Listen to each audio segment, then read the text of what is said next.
اعوذ باللہ من الشیطان الرجیم بسم اللہ الرحمن الرحیم کلا نمد ہؤلاء وہؤلاء من عطاء ربک وما كان عطاء ربک محظورا انظر کیف فضلنا بعضهم على بعض وللآخرة اکبر درجات واکبر تفضیلا لا تجعل مع اللہ الہا آخر فتقعد مذموما مخذولا۔ ان آیات کے اندر اللہ تبارک و تعالیٰ نے ارشاد فرمایا کلا نمد ہؤلاء کہ ہم سب کی مدد کرتے ہیں۔ چاہے کوئی یہ دنیا کا ایک اصول بیان کیا جا رہا ہے کہ دنیا کے اندر چاہے کوئی کافر ہے چاہے کوئی مسلمان ہے، چاہے کوئی اسے مانتا ہے یا نہیں مانتا، فرمایا کہ دنیا کے لیے اللہ تعالیٰ نے یہ اصول بیان کیا، فرمایا جو بھی بندہ ہم سے ڈائریکٹ یا انڈائریکٹ جیسے بھی مدد مانگے گا ہم اس کی مدد ضرور فرمائیں گے۔ ٹھیک ہے، آپ دیکھ لیں دنیا کے اندر سب سے زیادہ اس وقت ترقی یافتہ وہ ہیں جو رب کو مانتے ہی نہیں ہیں، جو اس سے مانتے ہی نہیں، فرمایا ہم مدد سب کی کر رہے ہیں، چاہے کوئی اسے مان رہا ہے یا نہیں مان رہا۔ ٹھیک ہے، اور وہؤلاء من عطاء ربک، فرمایا یہ تیرے رب کی عطا ہے جو ہر ایک کو مل رہی ہے، کوئی اسے مانگ رہا ہے پھر بھی سبحان اللہ، نہیں مانگ رہا پھر بھی سبحان اللہ۔ ہمارے بزرگ فرماتے کہ ایک ہندو جو ہے وہ اپنا بیٹھا ہوا ہے مندر کے اندر اور زندگی اس کی گزر گئی ہے یا صنم یا صنم یا صنم کہتا جا رہا ہے، زبان پھسلی اور منہ سے یا صمد نکل گیا۔ صمد تو اللہ تعالیٰ کا نام ہے نا، قل هو اللہ احد اللہ الصمد، یا صنم کرتے کرتے یا صمد منہ سے نکل گیا۔ ہمارے بزرگ فرماتے فوراً غیب سے آواز دی، فرمایا لبیک یا عبدی، میں میرے بندے بتا میں حاضر ہوں۔ فرشتوں نے عرض کی پروردگار اس نے تو تجھے بلایا ہی کوئی نہیں، وہ تو اپنے پتھر کو بلا رہا تھا، صنم صنم کر رہا تھا، بس زبان پھسل گئی، صنم کرتے کرتے صمد منہ سے نکل گیا ہے، تو بھی اس کو جواب دے رہا ہے۔ تو اللہ تبارک و تعالیٰ نے بڑا خوبصورت جواب ارشاد فرمایا فرشتوں 70-80 سال ہو گئے اس کو بلا رہا ہے، اس نے بھی جواب نہیں دیا، اگر میں بھی جواب نہ دوں تو پھر کون اس کی سنے گا؟ ہے دنیا کے اندر فرمایا کلا نمد ہؤلاء، فرمایا تیرے رب کی جو عطا ہے وہ سب کے لیے ہے، چاہے عیسائی ہے، یہودی ہے، ہندو ہے، سکھ ہے، ظالم ہے، مظلوم ہے، مجبور ہے، کافر ہے، فاسق ہے، فاجر ہے، کوئی بھی ہے اس سے مانگ رہا ہے تو وہ دیے جا رہا ہے۔ ٹھیک ہے، روایت کے اندر آتا ہے کہ لوگ نا فرعون کے پاس پہنچ گئے، اس نے کہا اگر تو خدا ہے تو بارش برسا، ہم تو بھوکے مر گئے، تو جو اپنے آپ کو خدا کہتا ہے ہمیں بارش کی ضرورت ہے، بارش برسا دے۔ اس نے کہا کل آ جائے گی، فرعون نے کہا کل بارش آ جائے گی، چلے گئے۔ رات ہوئی تو اس نے ٹاٹ پہنا اور جنگل میں نکل گیا اور جا کے سجدے میں سر رکھ کے کہتا ہے میں تو جانتا نا کہ میں جھوٹا ہوں، تو سچا ہے نا کہ میری لاج رکھ لے اور بارش برسا دے۔ سویرے بارش آ گئی تھی، آپ اندازہ کریں، یعنی فرعون رات کو چھپ کے اللہ کی بارگاہ میں عرض کرتا ہے کہ مالک تو جانتا نا کہ میں جھوٹا ہوں، لیکن تو سچا ہے نا، چلو اتنی میری لاج رکھ لے، اگر مجھے وہ ماننے ہی لگ گئے ہیں اور کہنے لگے چلو ابھی بارش برسا، تیری مہربانی تو بارش برسا دے، میری لاج رکھ لے، ٹھیک ہے، چلو کم سے کم میری بات بن جائے گی، لوگ مجھے خدا مان رہے تو مانتے رہیں گے۔ تو اللہ تبارک و تعالیٰ نے اس کی دعا کو قبول کرتے ہوئے سویرے بارش برسا دیتی۔ ٹھیک ہے، تو یہ وہ الفاظ ہے، فرمایا کلا نمد ہؤلاء، فرمایا دنیا کے لیے رب نے اصول یہی رکھا ہے، جو بندہ بھی اس سے دعا مانگے گا یا جو بندہ بھی اس سے کچھ مانگتا ہے وہ دیتا سب کو ضرور ہے۔ ہاں جو آخرت کا مسئلہ ہے وہ آخرت میں پھر یہ چکر نہیں ہے۔ ٹھیک ہے، آخرت پھر اسی کے لیے ہے جنہوں نے رب کو مانا ہے یا رب کے احکامات کو مانا ہے۔ دنیا کے لیے مزے ہے، ٹھیک ہے، جو مرضی کرتا پھرے، جو مرضی مانگتا پھرے، سب کو دیے جا رہا ہے۔ ٹھیک ہے، تو اللہ تبارک و تعالیٰ نے ارشاد فرمایا وہؤلاء من عطاء ربک، فرمایا جو تیرے رب کی عطا ہے وہ سب کی خاطر ہے، سب کے لیے ہے، کوئی اس میں روک ٹوک نہیں، کوئی اس میں کلمہ نہیں، کوئی اس میں ابراہیم علیہ السلام کی عادت مبارکہ تھی کہ آپ نا مہمان کے بغیر کھانا نہیں کھاتے تھے، بلکہ ڈھونڈ کے لایا کرتے تھے، مہمان کو ڈھونڈ کے لاتے، تو چل پڑے مہمان ڈھونڈنے کے لیے، 1-2 دن گزر گئے، مہمان نہ آیا تو خود بازار ہی چلے گئے، پوچھتے پھرتے ہاں یہ کھانا ہے۔ ایسے نہیں حضور نے ارشاد فرمایا کہ بندے نے آ کے حضور سے پوچھا یا رسول اللہ میں سردار بننا چاہتا ہوں کہ لوگ میری تعریف کریں، واہ واہ کریں، مجھے اپنے سردار سمجھیں۔ حضور نے ارشاد فرمایا تو کھانا کھلایا کر، لوگ تجھے اپنا سردار بنا لیں گے۔ ٹھیک ہے، یہ حضور نے نسخہ عطا فرمایا ہے، یعنی اگر کوئی شخص بڑا بننا چاہتا ہے تو یہ اس کے لیے نسخہ ہے کہ وہ یار لوگوں کو روٹی کھلانا شروع کر دے، لوگ سمجھیں یہ بڑا آدمی ہے۔ ٹھیک ہے، تو اب حضرت ابراہیم علیہ السلام نے بڑی مشکل سے جا کے مہمان ڈھونڈا، کہا جی کدھر سے آئے ہو؟ کہا جی فلانے علاقے سے۔ فرمایا روٹی کھانی ہے؟ کہا جی کھانی ہے، لے کے آ گئے۔ اچھا جب لے کے آئے کھانا اس کے سامنے رکھا تو اس نے نہ بسم اللہ پڑھی نہ اعوذ باللہ پڑھی، ظاہر ہے پتہ تو چل جاتا ہے۔ تو اس نے جب 1 لقمے میں کھایا نا، آپ نے فرمایا تو نے بسم اللہ کیوں نہیں پڑھی؟ تو اس نے کہا جی بسم اللہ کیا ہوتی ہے؟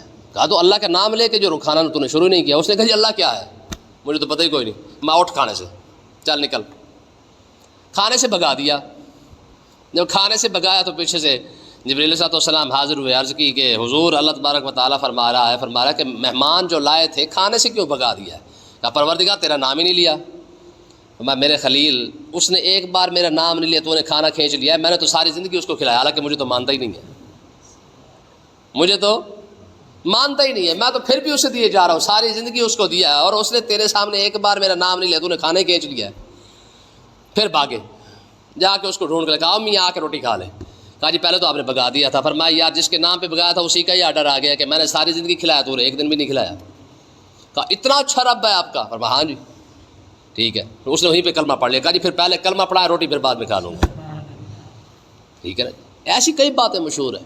ٹھیک ہے. حضرت جب آقا علیہ السلام دوران سفر تھے نا تو ایک دیہاتی آ گیا، اس نے جناب گو وہ ماری ہوئی تھی کچھ کے اندر.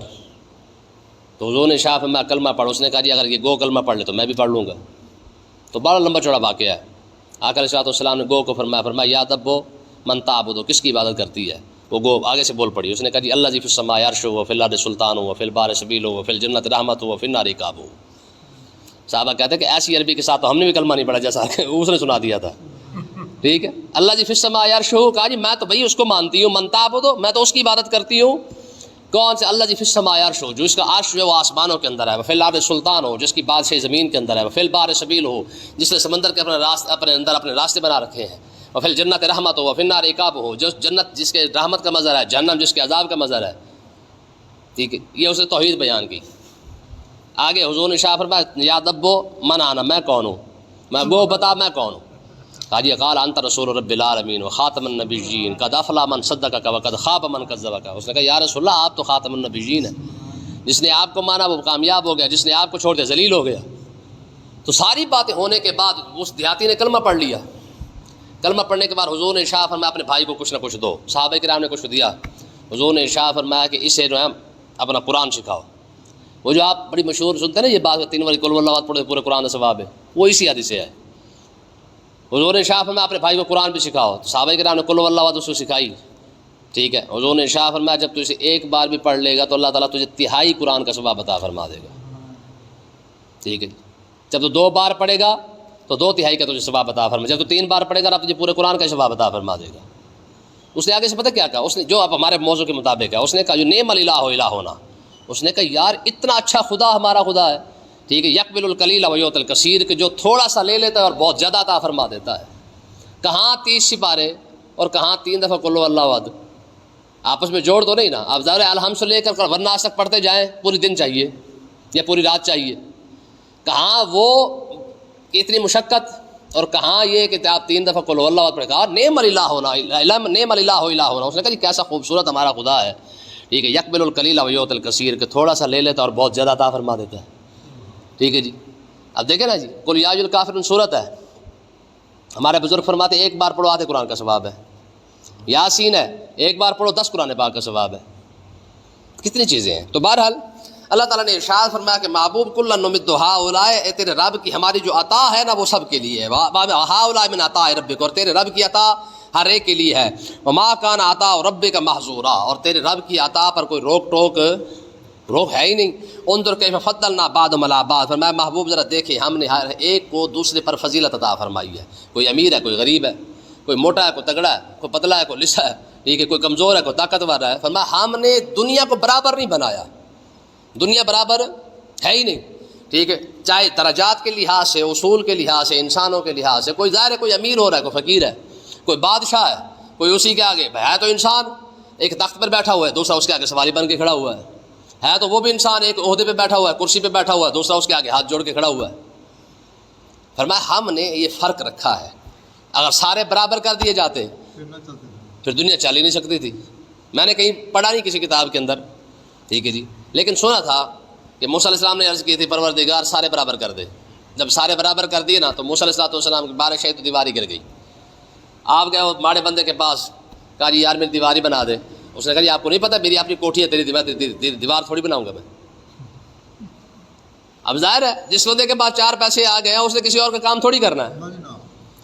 تو موسیٰ علیہ السلام نے پھر عرض کی پروردگار ویسے ہی رہنے دے جی پیسے سے پہلے ہی تھے، کیونکہ کام ہی نہیں چلتا. بھائی موچی کے پاس اگر 4 پیسے آ گئے، اس نے آپ کے جوتے تھوڑی بنانے ہیں، ٹھیک ہے جی. درزی کے پاس اگر کوٹھی آ گئی ہے تو اس نے آپ کے کپڑے تھوڑی سی کے دینے ہیں. تو دنیا کے نظام کو چلانے کے لیے ضروری ہے کہ اگر ایک امیر ہے تو سارے سب کو امیر نہیں کیا جا سکتا، بلکہ کوئی نہ کوئی فرقی غریب ہوگا، کوئی اسی طریقے سے نظام چل سکتا ہے. سارے امیر ہو جائے تو پھر کام کون کرے گا؟ پھر تو سارے حکم چلائیں گے، اور حکم کون مانے گا؟ ماننے والا ہی کوئی نہیں ہوگا. تو اللہ تبارک و تعالیٰ نے ارشاد فرمایا کہ یہ دنیا کے اندر ہم نے یہ معاملات رکھے ہیں. اور اگلی بات فرمایا ولل آخرت اکبر درجات، ہاں جو آخرت کی منزل ہے نا وہ درجات کے لحاظ سے بہت بڑی ہے، اکبر و تفضیلہ اور فضیلت کے لحاظ سے بھی آخرت بڑی ہے. دیکھیں دنیا محدود ہے، اس کے درجات بھی محدود ہیں، اس کے اصول بھی محدود ہیں، اور آخرت ہے اس کی وسعت ہی بہت زیادہ ہے. ٹھیک ہے، کتنی وسیع ہے؟ جنت عرض السماوات والارض. فرمایا جنت کی تو خالی چوڑائی جو ہے وہ بھی 7 آسمان اور زمین کے برابر ہے. کہ آپ کو کتنا بڑا محل بنانا ہے وہ آپ بنا لیں، کتنی بڑی جنت آپ رب نے عطا فرمانی ہے عطا فرما دیں. روایت کے اندر آتا ہے نا کہ جو آخری جو سب سے چھوٹے لیول کا جو جنتی ہے، قیامت والے دن تو اللہ تبارک و تعالیٰ جو اس جنت عطا فرمائے گا وہ بھی دنیا سے بہت زیادہ ہوگی. آقا علیہ السلام نے خود ارشاد فرمایا جنتی عورتوں کے پاس جو خالی رومال ہے نا، رومال ہاتھ صاف کرنے والا، میں کہ اگر جنتی عورت وہ صرف رومال کو دنیا کے اوپر لٹکا دے نا، خالی لٹکا دے، پھینکے نا، صرف دنیا کے اوپر آسمان دنیا پہ آ کے وہ جنتی عورت صرف رومال کو لٹکا دے، حضور نے ارشاد فرمایا اس کی خوشبو کی وجہ سے ساری دنیا مر جائے. ٹھیک ہے. اور اگلی بات حضور نے ارشاد فرمایا جنتی عورت اگر ایک مرتبہ آنکھ بھر کے دنیا کو دیکھ لے تو اس کے حسن کی وجہ سے سارے مر جائیں گے. ٹھیک ہے، آپ اندازہ کریں. پھر ایک اور بات حضور نے ارشاد فرمایا وہ عورت اگر جنتی عورت اگر ایک مرتبہ تھوک دے نا دنیا کے اوپر، میں اس کے لعاب، اس کی تھوک کی مٹھاس کی وجہ سے دنیا کے جتنے سمندر کڑوے سے کڑوے بھی سارے میٹھے ہو جائیں گے. اب اس لیول کو کون پہنچے؟ بات سمجھ گئی؟ تو حضور نے اللہ تعالیٰ نے ارشاد فرمایا ولل آخرت اکبر درجات و اکبر تفضیلہ. فرمایا آخرت جو ہے وہ درجات کے لحاظ سے بھی بڑی ہے اور فضیلت کے لحاظ سے بھی بڑی ہے. جتنا بڑی چاہیے وہ اللہ تعالیٰ عطا فرماتا جائے گا. ٹھیک ہے. ہاں لا تجعل مع اللہ الہا آخر. فرمایا سننے والو بس رب کے ساتھ دوسرا خدا نہ بنا، بس اتنی سی بات ہے. اس بات سے بچ جاؤ، باقی سب خیر ہے، کیونکہ یہ بات رب کو گوارا نہیں کہ کوئی اس کے ساتھ شریک ٹھہرائے. ہاں ان اللہ لا یغفر ان یشرک بہ ویغفر ما دون ذلک. فرمایا تو شرک نہ کر، باقی سارا کچھ ٹھیک ہے. حدیث پاک کے اندر فرمایا میرے بندے میرے پاس میرے ساتھ میرے سامنے نا شرک کر کے نہ آ، باقی اس کے علاوہ تو جو بھی گناہ کر کے اگر جھاگ کے سمندر کے جھاگ کے برابر بھی کر کے آئے گا مجھے پرواہ نہیں، میں معاف کر دوں گا. صرف بس یہ کام نہیں کرنا ہے، شرک نہیں کرنا، باقی خیر ہے. اور آگے اللہ تعالیٰ نے کیا فرمایا فتقعد مذموما مخذولا. اگر تو نے شرک کر دیا تو پھر تو مذموم مذمت والا برا انسان بن کے بیٹھے گا، اور مخذولا اور ہوگا کیا؟ میں ایک تو مذمت والا تو بن جائے گا اور دوسرا بے یار و مددگار ہو جائے گا. فرمایا پھر اگر تو شرک کر کے آیا تو پھر قیامت والے دن تجھے بچانے والا کوئی نہیں، تیرا سفارشی کوئی نہیں ہوگا. پھر ہاں بڑے بڑے انبیاء بھی کھڑے ہوں گے، اولیاء کھڑے ہوں گے، نیک ہوں گے، صالحین ہوں گے، سارے کے سارے کھڑے ہوں گے تیرے آنکھوں کے سامنے ایک دوسرے کی مدد کر رہے ہوں گے، لیکن پھر تیری مدد کرنے والا کوئی نہیں ہوگا. کیونکہ چھوٹے چھوٹے گناہ گار ہوں گے نا، کسی نے کسی کا حق مارا ہے، کوئی کھایا ہے، کوئی بےمانی کی ہے، کچھ کیا، چلو ان کی سفارش کرنے والے تو ہو جائیں گے، لیکن مشرک بندے کی قیامت والے دن سفارش کرنے والا بھی ٹھیک ہے، کیونکہ یہ وہ گناہ جس کی بخشش ہے ہی نہیں. تو جن گناہوں کی بخشش ہے قیامت والے دن ان کا سفارشی بھی مل جائے گا، اور جن گناہوں کی بخشش نہیں نا یعنی شرک کی، تو قیامت والے دن تو سفارشی ڈھونڈے بھی پھر بھی نہیں ملے گا. اللہ پاک سمجھنے کی توفیق عطا فرمائے.